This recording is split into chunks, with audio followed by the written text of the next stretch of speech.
अस्सलाम वालेकुम dear students, my name is Zafran Sajid और आज की इस वीडियो लेक्चर में मैं आप सबको वेलकम करता हूं। आज हम सीएसएस अप्लाइड मैथमेटिक्स 2021 के पेपर में क्वेश्चन नंबर 8 के ए पार्ट को डिटेल से डिस्कस करेंगे। आपने वीडियो को पूरा देखना है, इसको स्किप नहीं करना, सो दैट इस क्वेश्चन के अंदर एग्जामिनर ने जिस टॉपिक को हिट किया है वो आपको अच्छे से अंडरस्टैंड हो जाए। वीडियो को स्टार्ट करने से पहले मैं आपसे रिक्वेस्ट करता हूं कि प्लीज़ इस चैनल को सब्सक्राइब करें और बेल आइकन के बटन को भी प्रेस करें ताकि मेरी अपकमिंग वीडियोस की नोटिफिकेशन आपको इजीली मिल जाए। Let's start with question number 8 A part. In the following table values of y is equal to x plus sine x square are tabulated. ये आपके पास एक टेबल गिवन है, इसमें जो फर्स्ट रो है स्टूडेंट उसमें x की वैल्यूज हैं और ये जो x की वैल्यूज हैं अगर आप यहाँ पे फंक्शन में पुट करें तो जो y की वैल्यूज आ रही हैं वो हमारे पास यहाँ पे सेकंड रो में गिवन है। Understand? Construct a difference table and estimate f of 1.04 and f of 1.57। अच्छा, इस क्वेश्चन से हट के अगर मैं बात करूं तो देखें ये आपके पास एक फंक्शन गिवन है, ये y को आप लिख सकते हैं ना, f ऑफ x लिख सकते हैं। f of x is equal to x plus sine x square. और अगर आपने ये फाइंड करना है f ऑफ 1.04 तो सिंपल आप x को रिप्लेस कर दें 1.04 से तो आपको इसकी वैल्यू मिल जाएगी। सिमिलरली आपने f ऑफ 1.57 फाइंड करना है तो सिंपल आप इस फंक्शन में x को रिप्लेस कर दें 1.57 से तो आपको f ऑफ 1.57 की वैल्यू मिल जाएगी। लेकिन ये आपने करना नहीं है क्योंकि उसने कहा है कि आपने डिफरेंस टेबल बनाना है और डिफरेंस टेबल को कंस्ट्रक्ट करने के बाद फिर आपने उस टेबल को यूज करना है और f ऑफ 1.04 फाइंड करना है और f ऑफ 1.57 फाइंड करना है। अंडरस्टैंड? अब ये जो डिफरेंस टेबल है इसकी हम बात कर लेते हैं। सबसे पहले तो स्टूडेंट अगर आप पास्ट 10 इयर्स के पेपर का एनालिसिस करें ना तो जो इंटरपोलेशन का टॉपिक है न्यूमेरिकल एनालिसिस के अंदर वो बहुत इंपॉर्टेंट है। तकरीबन हर साल में ही इंटरपोलेशन के टॉपिक में से कोई ना कोई क्वेश्चन लाजमी आया है 10 मार्क्स का। अंडरस्टैंड? इससे पहले वाले वीडियो लेक्चर में हमने 2019 के पेपर में क्वेश्चन नंबर 6 का जो ए पार्ट था उसको हमने डिस्कस किया था और वो भी इंटरपोलेशन के टॉपिक में से ही आया हुआ था। अब ये जो इंटरपोलेशन का टॉपिक है इसके हवाले से मैं आपको बताता चलूं। देखिए, हमारे पास इंटरपोलेशन के टॉपिक के अंदर बेसिकली दो मेन मेथड्स हैं जिसके जरिए आप इंटरपोलेशन करते हैं किसी भी फंक्शन की। ओके, पहला मेथड क्या है भाई? Newton's interpolation method. और दूसरा क्या है? Lagrange interpolation method. अब न्यूटन इंटरपोलेशन मेथड की हम बात कर लेते हैं। कुछ जो पास्ट पेपर्स हैं उसमें से लैग्रांज में से भी क्वेश्चन आए हैं, वो भी इंशाल्लाह हम डिस्कस करेंगे। लेकिन ये जो क्वेश्चन नंबर 6 का ए पार्ट था 2019 के पेपर में और क्वेश्चन नंबर 8 का जो ए पार्ट है 2021 के पेपर में, ये दोनों न्यूटन्स मेथड से रिलेटेड हैं। ओके, और आपने न्यूटन मेथड को ही यूज करना है। अंडरस्टैंड? अच्छा, हमारे पास अब ये जो न्यूटन मेथड है इसके अंदर बेसिकली तीन सब मेथड्स हैं। पहला है Newton's forward difference interpolation method. दूसरा है Newton's backward difference interpolation method. जब भी स्टूडेंट ये जो x की वैल्यूज है ना इसमें स्टेप साइज सेम होगा तो उस केस में 99% ये चांसेस हैं कि आप इन दो मेथड्स को यूज करेंगे। ओके, मतलब ये इन जनरल ट्रू नहीं है। मैं उसका एक लॉजिक भी आपको देता हूँ। मैं दोबारा रिपीट करता हूँ अपनी स्टेटमेंट। ये जो x की वैल्यूज में स्टेप साइज है ना, देखिए 1.0 से लेके 1.1 तक जो डिस्टेंस है कैसे फाइंड करेंगे आप? 1.1 माइनस 1.0 करेंगे तो आपको 0.1 मिल जाएगा। सिमिलरली 1.2 माइनस 1.1 करेंगे तब भी 0.1 मिल जाएगा। तो ये जो स्टेप साइज है ये कांस्टेंट है, सेम है। तो जब भी स्टेप साइज सेम होगा तो उस केस में आपने Newton forward difference interpolation method या फिर Newton backward difference interpolation method को यूज करना है। ओके, अच्छा, अब 2017 का पेपर था या फिर 2022 या 23 का पेपर था, उसमें एक क्वेश्चन आया था जिसमें स्टेप साइज डिफरेंट था लेकिन हमसे कहा गया था कि आपने Newton backward difference interpolation method को यूज करना है। तो वो भी इंशाल्लाह मैं आपको बताऊंगा कैसे यूज करते हैं। लेकिन यहाँ पे कोई मेथड गिवन नहीं है और यहाँ पे स्टेप साइज को अगर देखा जाए तो वो इक्वल है, सेम है। तो इस केस में फिर हम न्यूटन फॉरवर्ड या बैकवर्ड डिफरेंस इंटरपोलेशन मेथड को ही यूज करेंगे। इन केस हमारे पास यहाँ पे स्टेप साइज डिफरेंट आता है तो उस केस में हमने फिर Newton divided difference interpolation method को यूज करना है। अंडरस्टैंड? So let's start. काफी सारे मैंने आपको बता दिया, डिस्कशन हमने कर ली है। अब जरा हम इस क्वेश्चन के सोल्यूशन को बात कर लेते हैं। ये 10 मार्क्स का क्वेश्चन है स्टूडेंट। इसका सोल्यूशन मैं स्टार्ट करता हूँ। सबसे पहले तो हमने डिफरेंस टेबल बनाना है। डिफरेंस टेबल कैसे बनता है जरा देख लें। स्टूडेंट हमारे पास सबसे पहला जो हमारे पास यहाँ पे इस टेबल के अंदर कॉलम होगा वो एक्स होगा। फिर हमारे पास एफ ऑफ एक्स होगा, जिसे आप वाई भी कह सकते हैं। ओके, यहाँ पे मैं लाइंस ड्रॉ कर रहा हूँ। ओके, मैं यहाँ पे जो एक्स की वैल्यूज गिवन है ये फर्स्ट रो में यहाँ पे लिख रहा हूँ। This is 1.0, then we have 1.1, then we have 1.2। ये 0.1 के डिफरेंस के साथ ये एक्स की वैल्यूज है। Okay, 1.3, then we have 1.4 and then we have 1.5 and 1.6. Okay, now next हमारे पास जो एफ ऑफ एक्स की वैल्यू गिवन है स्टूडेंट, वो भी यहाँ से मैं देख के लिख रहा हूँ। देखिए आपके पास 1.0 के सामने जो एक्स की वैल्यू है वो कितनी है भाई? 1.84। This is 1.84147। Then we have 2.03562।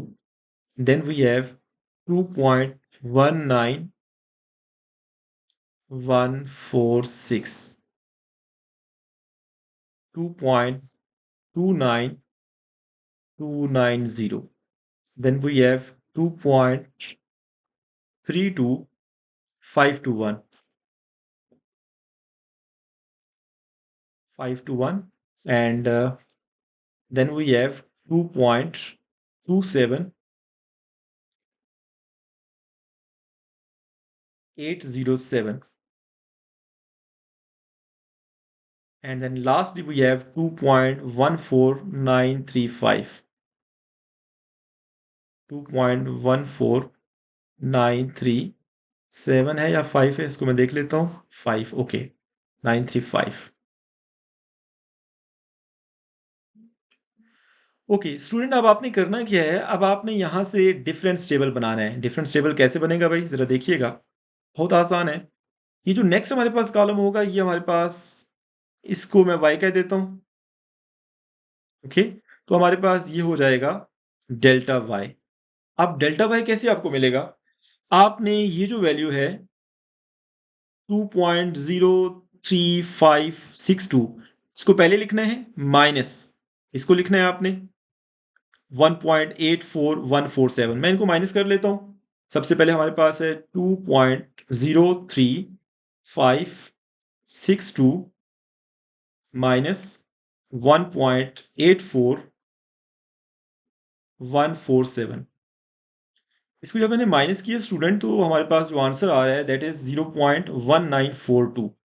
तो आपने ये जो 0.1942 है ना, वो इधर मिड में लिखना है। इन दोनों के मिड में लिखना है आपने, और नेक्स्ट कॉलम में लिखना है। That is 0.1942। ओके, सिमिलरली आप इन दोनों को माइनस करना है आपने।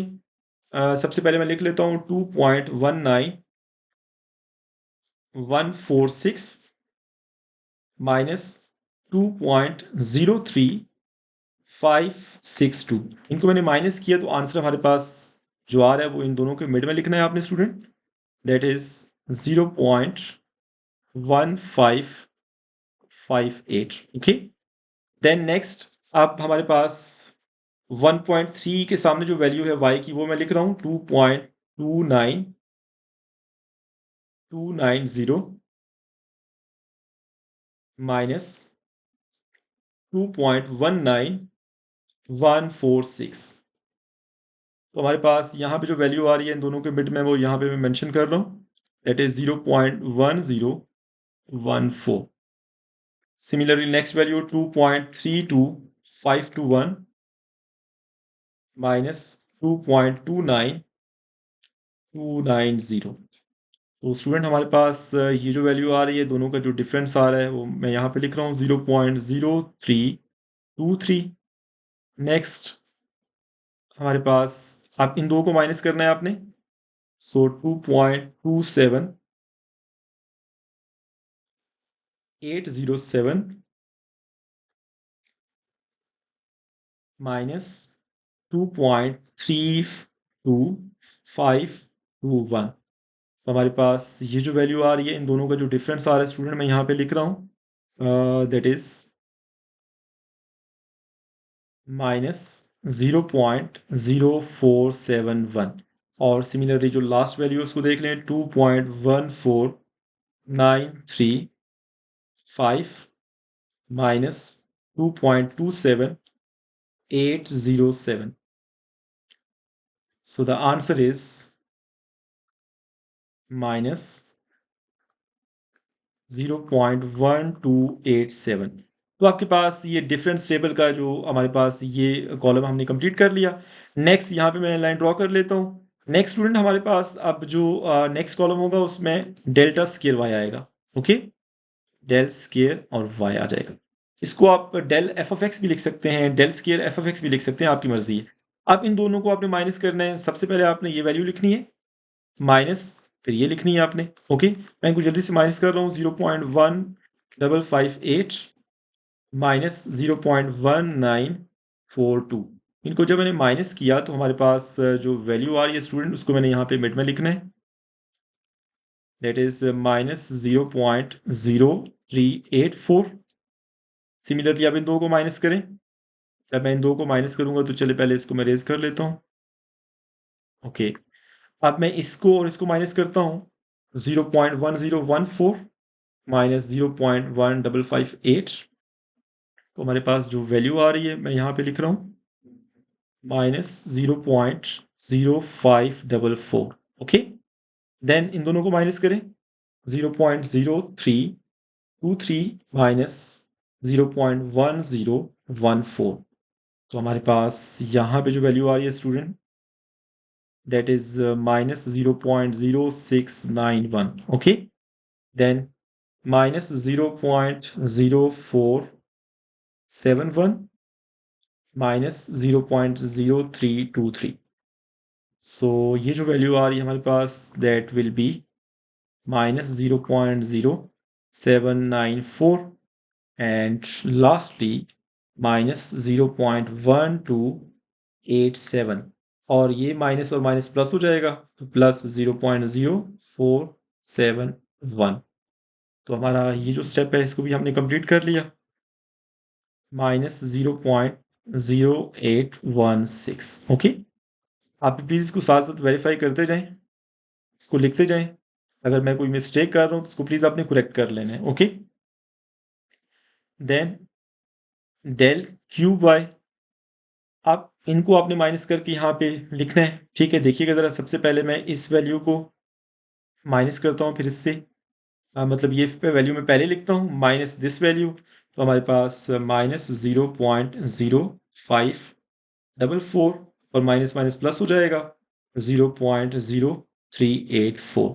तो हमारे पास स्टूडेंट ये जो वैल्यू आ रही है दैट इज इक्वल टू, यहाँ पे बिट में लिखना है आपने, माइनस 0.0160। और सिमिलरली इनको माइनस करें आप। जब इनको मैं माइनस करता हूँ तो माइनस 0.0691 और माइनस माइनस ये प्लस हो जाएगा, प्लस 0.0544। तो हमारे पास ये जो वैल्यू आ रही है that will be equal to minus 0.0147। Similarly हमारे पास इन दोनों को माइनस करें आप, तो माइनस 0.0794 और ये माइनस माइनस प्लस हो जाएगा 0.0691। तो स्टूडेंट हमारे पास इन दोनों का जो डिफरेंस आ रहा है मैं यहाँ पे लिख रहा हूँ, माइनस 0.0103 और lastly minus 0.0816 minus minus plus 0.0794 and this value would be minus 0.0022। Okay, so यहाँ पे स्टूडेंट नेक्स्ट हमारे पास del to raise power 4y आ जाएगा। अब यही काम आपने यहाँ पे रिपीट करना है। सो इसको मैं जल्दी से कर लेता हूँ। देखें, सबसे पहले तो हमारे पास इनको माइनस करें आप, -0.0147, माइनस माइनस प्लस हो जाएगा 0.0160। तो आपके पास जो वैल्यू आ रही है student, that will be 0.0013।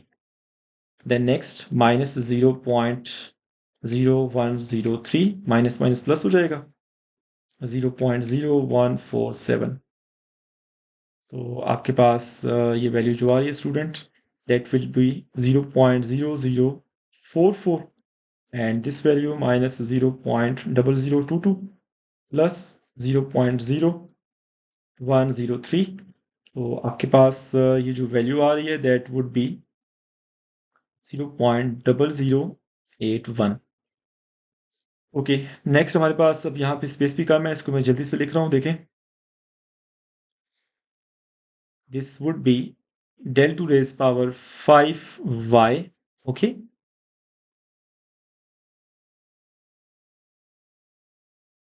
Okay. So इसको यहाँ पे मैं सबसे पहले माइनस कर रहा हूँ, देखें। इन दोनों को माइनस करें, 0.0044 minus 0.0013। So the answer is 0.0031। और इन दोनों को माइनस करें, 0.0081 माइनस 0.0044। सबसे जो हेक्टिक काम है यहाँ पे वो टेबल बनाना ही है। टेबल बन जाएगा तो उसके बाद आसान हो जाएगा। सो हमारे पास this would be 0.0037, understand. And our last column would be, मैं यहाँ पे लिख रहा हूँ स्टूडेंट, देखिए हमारे पास ये हो जाएगा del to raise power 6y। हम दोनों को माइनस कर दें, सिंपल, 0.0037 माइनस 0.0031। इनको माइनस करेंगे तो लास्ट आपके पास जो वैल्यू यहाँ पे आ रही है, दैट वुड बी 0.000 एंड 6। सो हमने ये टेबल बना ली है स्टूडेंट, बहुत ही प्यारा टेबल बना है। इसमें अगर कैलकुलेशन में कोई मिस्टेक हुई है तो उसको प्लीज करेक्ट कर लीजिएगा, ओके। अच्छा, अब स्टूडेंट हमारे पास टेबल तो हमने कंस्ट्रक्ट कर ली है। नेक्स्ट हमने क्या एस्टिमेट करना है, एफ ऑफ 1.04। तो जो मैंने आपको न्यूटन इंटरपोलेशन मेथड के अंदर पहले दो मेथड बताए थे, क्योंकि हमारे पास स्टेप साइज इक्वल है ना, तो हम पहले दो मेथड की ही बात करेंगे। जो डिवाइडेड डिफरेंस वाला मेथड था उसकी हम बात नहीं करेंगे।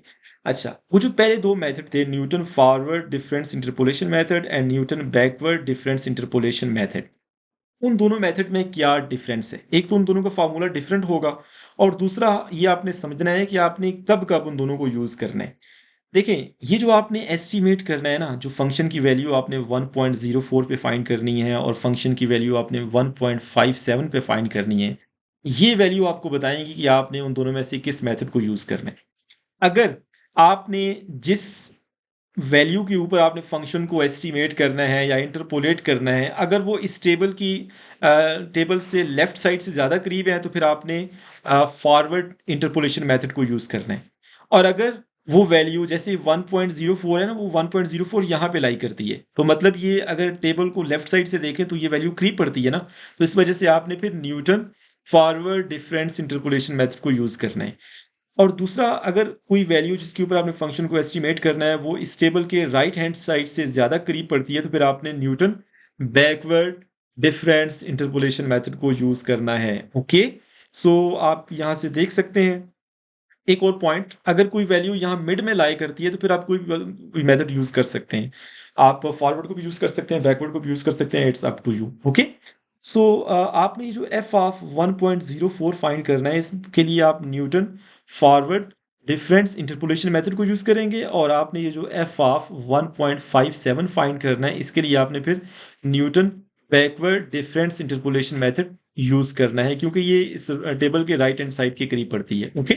अच्छा, सबसे पहले मैं फॉरवर्ड की बात कर लेता हूँ, बहुत आसान है स्टूडेंट, इसका फार्मूला आपने याद रखना है। So the first is Newton forward difference interpolation method.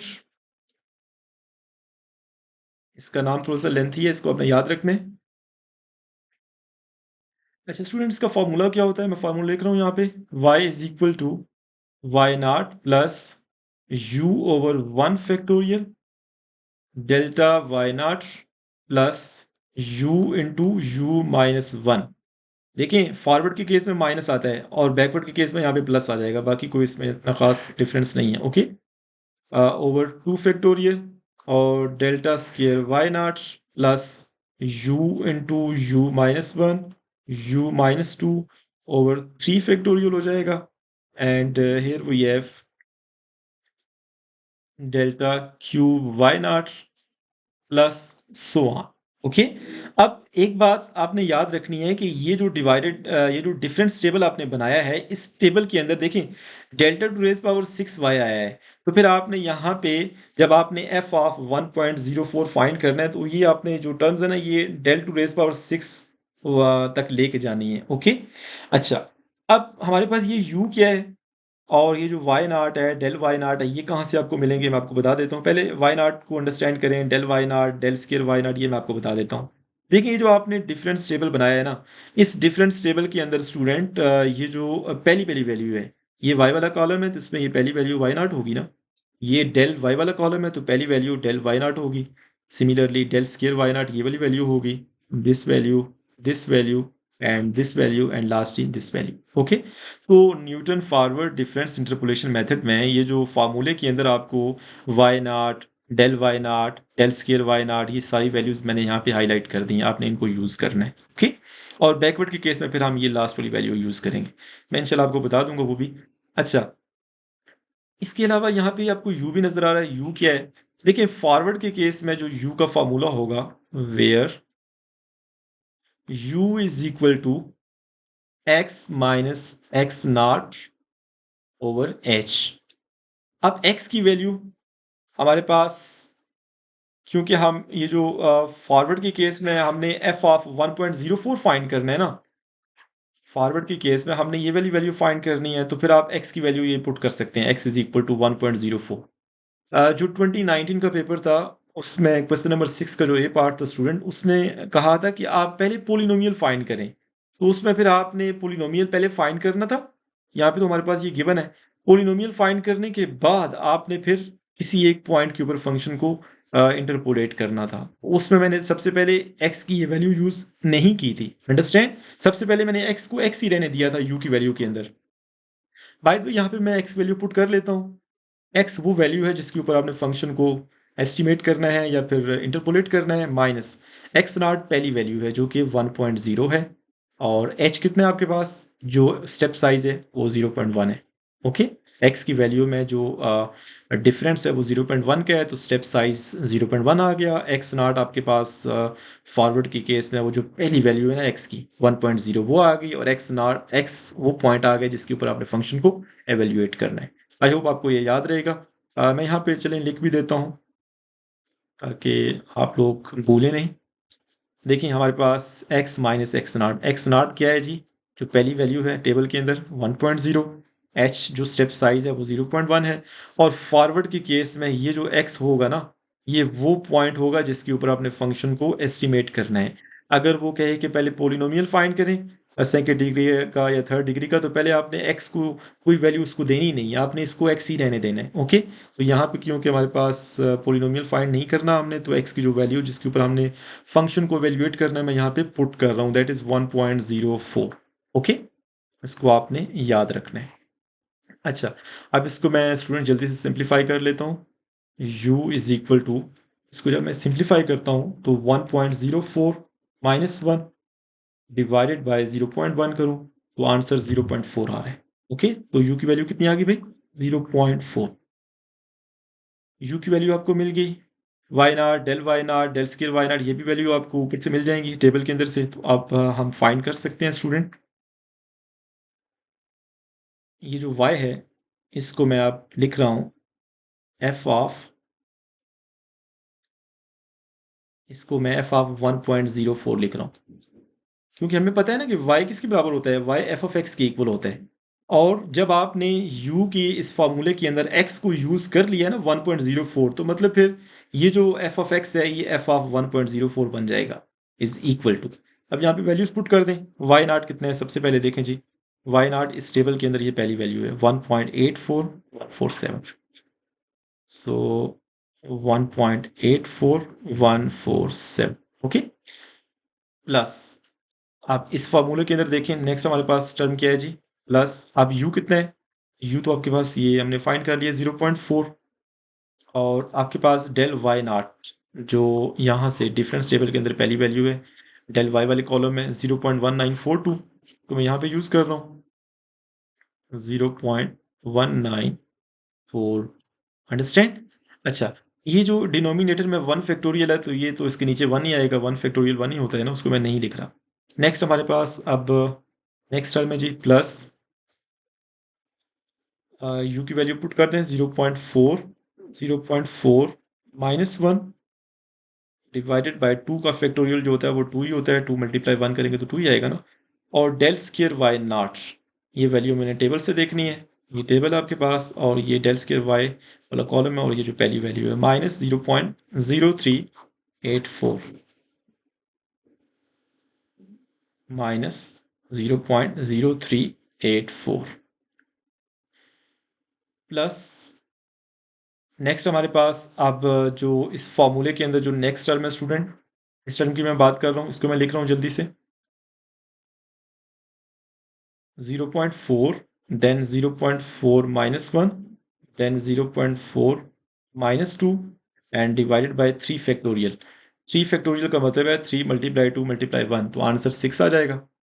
और यहाँ पे आएगा मल्टीप्लाई, इसको यहाँ पे स्पेस नहीं है तो मैं इधर यहाँ पे लिख रहा हूँ 7। ओके, ये आपके पास जो डेल क्यूब वाई नॉट है उसको मैंने देखना है, ये वाली value minus 0.0160 minus 0.0160 0160। Okay, I hope आपको ये समझ आ गया स्टूडेंट, दिस वन।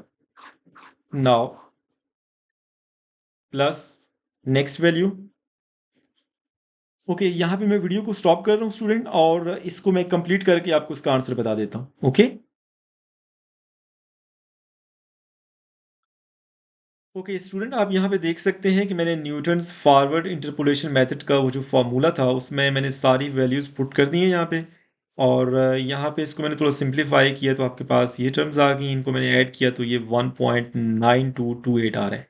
ठीक है, तो आपने इस तरह से जो फंक्शन था उसको आपने डिफरेंस टेबल को यूज़ करते हुए 1.04 के ऊपर उसको एस्टिमेट कर लिया। ओके, अब हम बात करते हैं न्यूटन बैकवर्ड इंटरपोलेशन मेथड की, और ये हम क्यों यूज़ कर रहे हैं। देखिए, हमने एक तो एफ ऑफ 1.04 फाइंड करना था ना, और एक हमने एफ ऑफ 1.57 भी फाइंड करना था।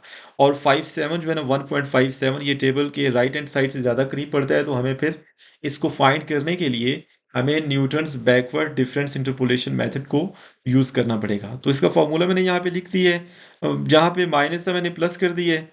ठीक है, इसके अलावा ये जो वाई नाट था, वाई डेल वाई नाट था, डेल स्केयर वाई नाट था, फॉरवर्ड वाले फार्मूले में उसको मैंने कुछ इस तरह से चेंज कर दिया है, क्योंकि मैंने कहा था ना कि डिफरेंस टेबल के अंदर वो जो लास्ट वाला आपके पास नंबर्स होंगे ना उनको आपने यूज़ करने हैं। तो आपके पास ये वाई एन है, मतलब वो जो वाई वाला कॉलम है उसकी लास्ट वैल्यू, सिमिलरली जो डेल वाई वाला कॉलम है डिफरेंस टेबल के अंदर उसकी सबसे लास्ट वैल्यू, सिमिलरली जो डेल स्क्वायर वाई वाला कॉलम है उसकी सबसे लास्ट वैल्यू आपने इस फॉर्मूले में पुट करनी है।